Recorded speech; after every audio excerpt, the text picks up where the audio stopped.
करते हैं। क्वेश्चन यहाँ पे दूसरा क्या कहता है, tan p minus cot r का मान ज्ञात कीजिए। जब एक यहाँ पे समकोण त्रिभुज दिया गया है जिसमें दो भुजा का मान दे दिया गया है, ठीक है, तो tan p minus cot r का मान पूछा गया है हमसे कि क्या होगा, tan p minus cot r।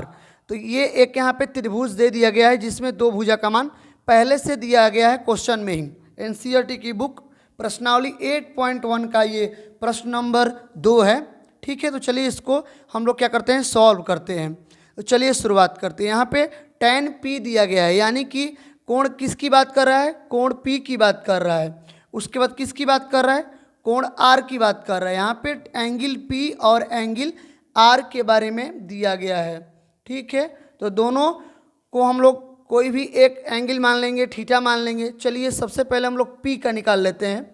इसके लिए एक अलग भी त्रिभुज बना लेते हैं ताकि आसान होगा क्वेश्चन को समझने में।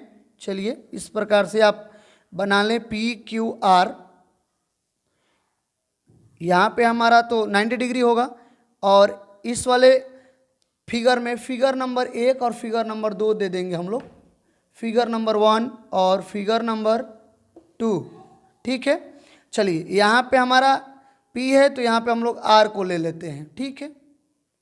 चलिए अब इस क्वेश्चन को सॉल्व करना है। ये वाली जो भुजा है 12 सेंटीमीटर है और ये वाली भुजा जो है 13 सेंटीमीटर है।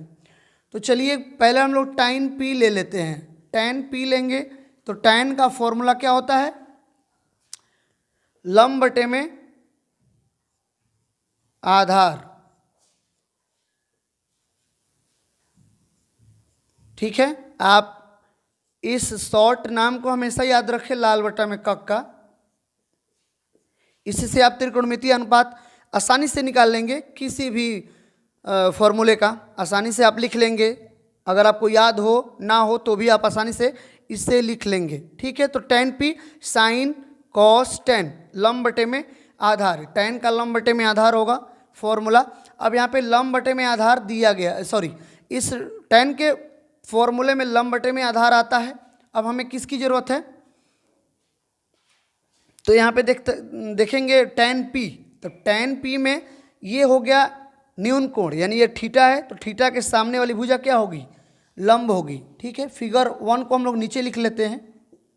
फिगर 1 जो है यहाँ पे नीचे हम लोग लिख लेंगे। तो थीटा के सामने वाली भुजा क्या होगी, लंब हो जाएगी। तो लंब हमारा ये हो गया। अब लंब हमें निकालना पड़ेगा क्योंकि यहाँ पे PQ का मान दिया है और PR का मान दिया है, लेकिन QR का मान नहीं दिया है। तो QR का मान हम लोग निकाल लेंगे पाइथागोरस प्रमेय लागू करके, ठीक है। तो चलिए निकालते हैं पाइथागोरस प्रमेय से। लिख लेंगे यहाँ पाइथागोरस प्रमेय, पाइथागोरस प्रमेय से, ठीक है। यहाँ पे लिख लेंगे हम लोग फिगर 1 में, फिगर 1 से, या आकृति हिंदी में भी लिख सकते हैं, आकृति 1 से, फिगर 1 से, ठीक है। फिगर 1 को हम लोग यहाँ पे घेर देंगे। तो चलिए इसमें हम लोग क्या करेंगे, tan p दिया गया है, यानी कि कोण P की बात कर रहा है, तो ये लंब हो जाएगा। तो लंब बराबर फॉर्मूला हम लोग जानते हैं कि लंब बराबर होता है अंडर रूट में कर्ण का स्क्वायर और माइनस आधार का स्क्वायर। लंब बराबर कर्ण का स्क्वायर माइनस आधार का स्क्वायर। अब यहाँ पे हमें लंब निकालना है, तो दो भुजा के मदद से हम लोग लंब निकालेंगे। अब यहाँ पे कर्ण कौन सा, थीटा के सामने वाली भुजा लंब हो जाएगी और ये हमारा आधार हो जाएगा और ये हमारा कर्ण तो होता ही है त्रिभुज के, यानी कि समकोण त्रिभुज की बड़ी भुजा को हम लोग क्या कहते हैं, कर्ण। तो ये हमारा कर्ण हो गया। तो कर्ण कितना दिया गया है, कर्ण है 13 सेंटीमीटर, तो 13 का स्क्वायर माइनस आधार का स्क्वायर। आधार कितना दिया गया है, तो आधार 12 सेंटीमीटर है, ठीक है। तो 12 का स्क्वायर कर लेंगे, ठीक है। उसके बाद अब यहाँ पे 13 का स्क्वायर 169। मैंने आपको पहले पिछले वीडियो में भी बताया था कि आपको 1 से लेकर 30 तक वर्ग याद होना चाहिए इस प्रश्नावली को हल करने के लिए, ताकि आप बार बार निकालना आपको ना पड़े। 13 का स्क्वायर क्या होता है याद रहेगा, डायरेक्ट आप लिख लेंगे। अगर आपके दिमाग पे ये फिगर छप गया है स्क्वायर का, जो मैंने टेबल बताया था और उसका ट्रिक निकालने के लिए भी बताया था, तो आप आसानी से इसका निकाल सकते हैं और याद भी कर सकते हैं। 169 हो जाएगा 13 का स्क्वायर, और 12 का स्क्वायर 144 होता है। तो इस प्रकार रूट में कितना आ जाएगा, अगर 169 में से हम लोग 44 को माइनस करेंगे तो कितना आएगा, 5 और 2, यहाँ पे 25 आ जाएगा। यानी कि 25 का अंडर रूट में क्या होगा, किसका स्क्वायर 25 होता है, तो 5 का स्क्वायर 25 होता है। तो यहाँ पे आ गया हमारा लंब 5 सेंटीमीटर। ठीक है, लंब का मान जो है 5 सेंटीमीटर आ गया है। अब हम लोग क्या करेंगे, ये हमारा लंब निकल गया। अब यहाँ पे हम लोग क्या करेंगे, लंब बटे में आधार, इसका फॉर्मूला होता है, यहाँ पे हम लोग रख देंगे। लेकिन हमें क्या करना है, हमें इन दोनों का मान निकालना है एक साथ में। ठीक है, इन दोनों का मान हमें एक साथ में दिया गया है निकालने के लिए, अलग से नहीं दिया गया है। तो ये मैंने आपको बताया निकालने का तरीका कैसे आप निकालेंगे, फिर हम लोग क्वेश्चन को हल करेंगे। चलिए, ये हमारा हो गया 5 सेंटीमीटर। अब ये थीटा है तो इसके सामने वाली भुजा क्या हो जाएगी, लंब, और ये हमारा कर्ण तो वही रहेगा। फिगर नंबर 2 को देखें, थीटा के सामने वाली भुजा लंब हो जाएगी, और ये हमारा तो बड़ी भुजा जो होती है कर्ण होती है, और ये हमारा आधार हो जाएगा। तो इस प्रकार से आप अब क्वेश्चन को आसानी से हल कर लेंगे। ठीक है, आप इसे नोट कर लें।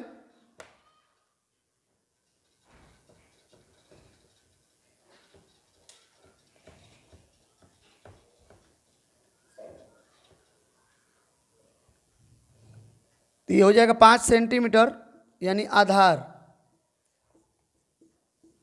अब यहाँ पे हम लोग सॉल्व करेंगे क्वेश्चन नंबर 2 को। अब हमें जो ज़रूरत था वो मिल गया है। अब आसानी से यहाँ पे सिर्फ मान रख देना है और आपका आंसर आ जाएगा। ठीक है, यहाँ पे रखते हैं tan p minus cot r। अब tan p क्या होगा, लंब बटे में आधार, माइनस, अब कॉट r क्या होता है, tan p का क्या होता है, व्युत्क्रम होता है। तो ये हो जाएगा आधार बटे में, आधार मैं ऐसे लिख दे रहा हूँ, आधार बटे में लंब। लेकिन tan p के लिए फिगर नंबर 1 को देखेंगे और कॉट r के लिए फिगर नंबर 2 को देखेंगे। ठीक है, तो चलिए, इसमें लंब कितना था, लंब का मान है 5 सेंटीमीटर, और आधार कितना है, तो आधार का मान है 12 सेंटीमीटर। ठीक है, 5 को मैं अच्छे से लिख दे रहा हूँ, 5/12 माइनस, या अब फिगर नंबर 2 को हम लोग देखेंगे। ये है थीटा, थीटा के सामने वाली भुजा लंब, और ये आधार, तो आधार कितना है, तो सॉल्व कर लेते हैं। आधार हो जाएगा 5 और लंब हो जाएगा यहाँ पे 12 सेंटीमीटर। ठीक है, तो एक यहाँ पे ये प्लस में है और एक माइनस में, तो इसको क्या करेंगे हम लोग, कट कर देंगे, यानी कैंसिल आउट हो जाएगा, ये आ जाएगा 0। यानी कि दूसरे नंबर क्वेश्चन का आंसर क्या आ जाएगा, 0 आंसर आएगा। चलिए, अब क्वेश्चन नंबर 3 को सॉल्व कर लेते हैं। क्वेश्चन नंबर 3 क्या कहता है, यदि साइन a बराबर 3/4 तो कॉस a और tan a का मान परिकलित कीजिए।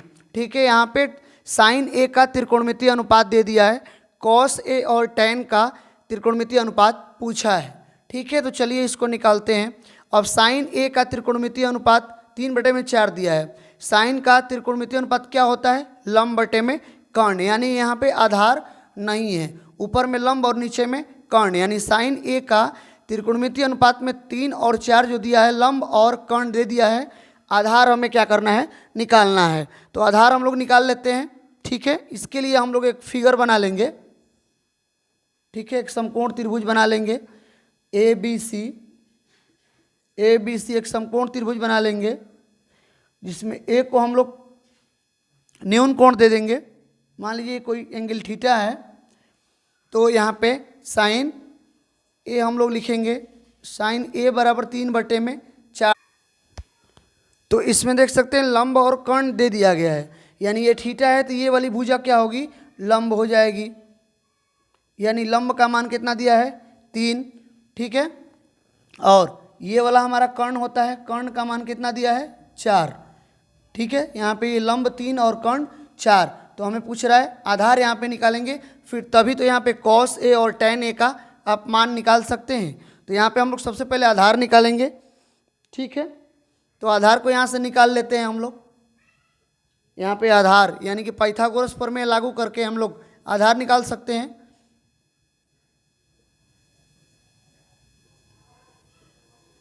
पाइथागोरस